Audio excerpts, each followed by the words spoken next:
Hello, welcome back to my channel. J'espère que tout le monde va bien. Pour ma part, ça pète. Je me suis fait un petit make-up en circonstance.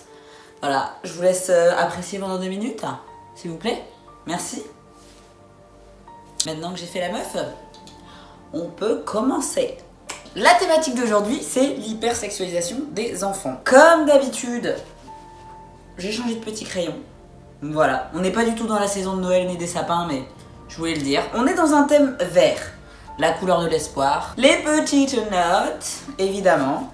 Et puis allons-y, le contexte, la problématique, vous connaissez déjà la chanson. Évidemment, on s'abonne, on aime, on like, on partage, c'est cadeau. Il faut que vous regardiez dans la barre d'infos, parce qu'il y a tous les liens de toutes les vidéos, les articles que j'ai consultés. Ça paraît bête, ça paraît évident, mais je le dis pas assez. Donc, n'hésitez pas à descendre. Puis des fois, je mets des petits trucs et tout, on sait jamais. Donc voilà, je vous laisse avec le style de la vidéo. On va recommencer par la définition, la bonne base. L'hypersexualisation selon Wikipédia. Hypersexualisation ou sexualisation précoce.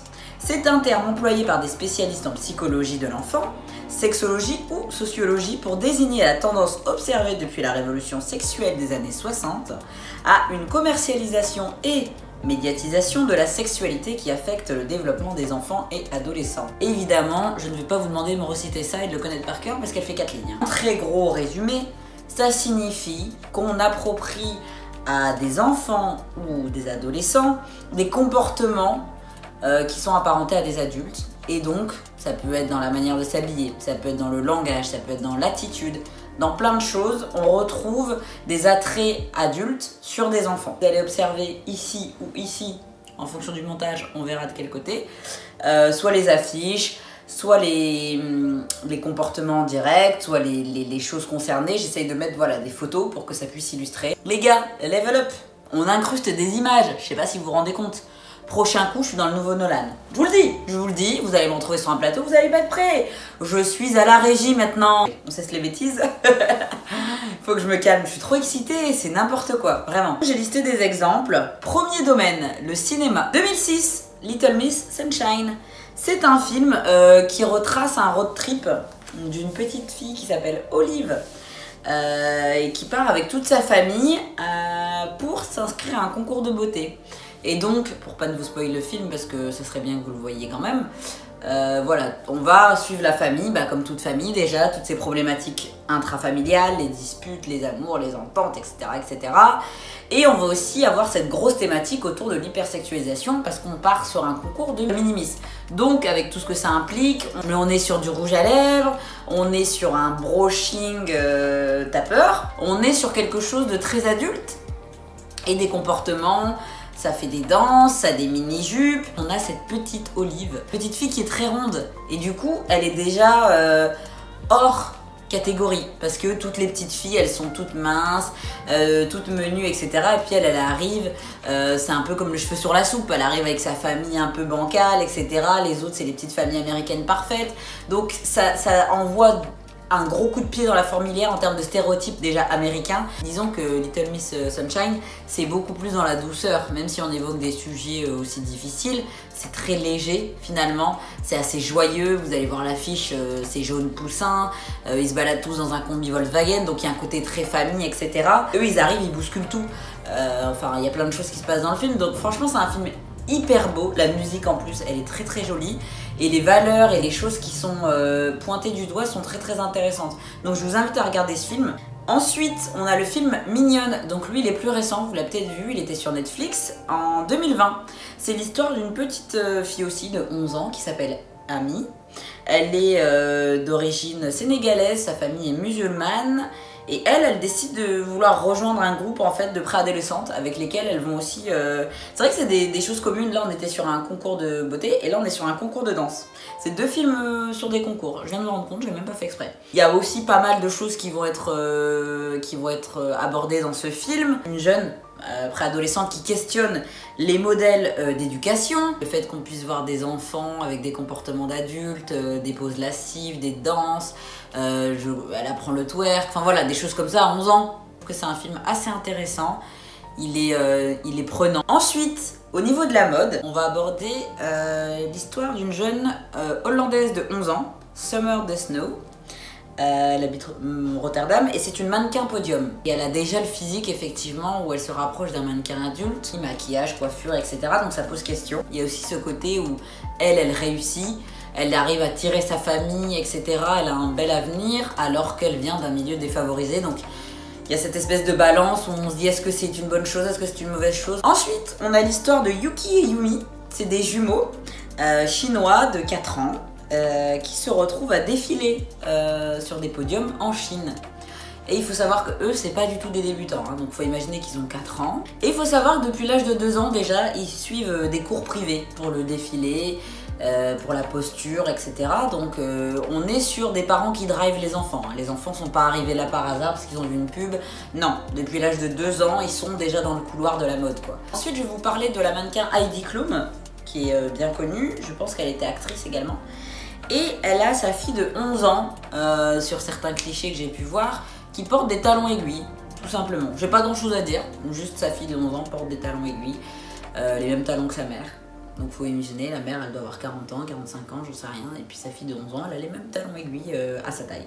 Voilà. Et enfin, au niveau de la mode, on a un exemple de Miss Tanguita, qui signifie Miss String. Ça se passe en Colombie, pays qui est touché par un fléau de prostitution infantile très très important. Hein. L'Amérique latine, elle en est victime. Et on se retrouve en 2015 à faire un concours pour des fillettes de 8 ans pour qu'elles défilent en string. Voilà. C'est pareil, j'ai rien d'autre à dire. Hein. Je vous laisse réfléchir à ça. Enfin, comment ne pas parler des enfants, de l'hypersexualisation sans parler des réseaux sociaux. On va commencer par le compte des enfants de télé-réalité. Je pense que c'est le plus évident. Et pour ceux qui ne connaissent pas, on a Ruby, l'enfant de Carla Moreau et de Kevin Gage, 2 personnes de la télé-réalité. On a Mylon, l'enfant de Thibaut Garcia et de Jessica Thivenin, télé-réalité également. On a Chelsea et Kaden, ces 2 enfants de la télé-réalité de Jazz et Laurent. Il y en a plein d'autres, l'enfant de Nabila Vergara et Thomas Vergara. Franchement, il y a des dizaines, voire des centaines de couples de télé-réalité qui ont fait des enfants et qui leur ont fait des comptes Instagram où ils les mettent en scène, ils les habillent de marques très luxueuses. Des comptes qui mettent en scène les enfants avec des poses suggestives, des poses lascives, des tenues où effectivement une fille de 8 ans elle pourrait avoir une mini-jupe, mais là c'est une mini-jupe d'adulte qui est mise sur une enfant. Donc là est la nuance. Des poses genre comme ça. Voilà, enfin voilà, des choses où il y a quelque chose qui se passe dans le regard et on est sur quelque chose d'adulte. Dans de la séduction, parfois des robes, des décolletés, des petites jupes, des talons évidemment, du maquillage, des téléphones, du sac à main, enfin voilà, et pas du sac à main de petite fille, je vous parle du sac à main Chanel, Dior, Louis Vuitton, bien sûr. Des comptes qu'on peut observer qui proposent des talons, des soutiens-gorge rembourrés en 65 à des mini maillots échancrés ou en string, taille enfant, enfin voilà. Il y a un gros business, il y a un gros commerce qui se passe autour de l'enfant. Hein, clairement, que ça soit au niveau également des, quand je dis réseaux sociaux, il y a aussi les chaînes. Alors là, je parle par exemple des comptes Instagram, etc., mais des chaînes YouTube où des enfants sont mis en scène. Voilà. Moi, les questions que je me pose, les enfants ont décidé de faire tout ça. Les parents se rendent compte de qui est derrière la caméra, parce que on le sait qu'il existe un dark web. On sait très clairement qu'il y a des personnes qui sont mal intentionnées, qui regardent ces photos, qui regardent ces vidéos et qui font des choses pas très catholiques. J'ai pas besoin de vous expliquer ce dont on parle. Est-ce que à un moment donné, c'est par profit qu'ils le font ou c'est par amour? Est-ce qu'ils se rendent compte que les enfants peuvent être à un moment donné instrumentalisés? Est-ce que les enfants ont le choix, tout simplement? Est-ce qu'on leur a demandé leur avis à mettre des strings? Est-ce qu'on leur a demandé leur avis à mettre des talons? Est-ce qu'on leur a demandé leur avis à participer à des concours de minimis? Est-ce que à 4 ans, c'est la place d'un enfant de défiler maquillé en talons devant des adultes? Est-ce que la place d'un enfant, c'est pas de jouer avec des ballons, des poupées, des camions de pompiers, etc. avec d'autres enfants? Est-ce qu'on ne sollicite pas non plus la jalousie entre les enfants à un moment donné? Beaucoup de questionnements que je vous renvoie également et que je me pose aussi. Moi, à 4 ans, à 8 ans, à 6 ans, j'aurais aimé qu'on m'impose ça? Est-ce qu'on m'aurait donné le choix? Est-ce que je n'aurais pas aimé faire autre chose? Est-ce que j'aurais apprécié? Peut-être qu'il y a des enfants qui apprécient. Plein de filles rêvent d'être Miss et elles rêveraient de faire les podiums. Est-ce que le rôle des parents, c'est pas à un moment donné de mettre ces limites-là? Est-ce qu'on n'accélère pas ce passage à l'adolescence et à l'âge adulte?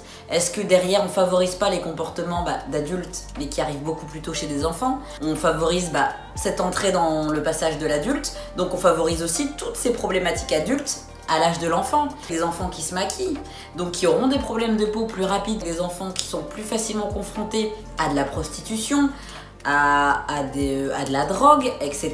Pour là, par exemple, à de l'anorexie, quand les filles, on doit leur faire comprendre à 8 ans qu'elles n'ont pas le droit de faire 25 kilos, etc. Ce qu'on peut retrouver dans certaines problématiques chez les mannequins adultes. On retrouve aussi le problème des réseaux sociaux, des enfants qui sont confrontés au harcèlement à 4 ans, à 6 ans.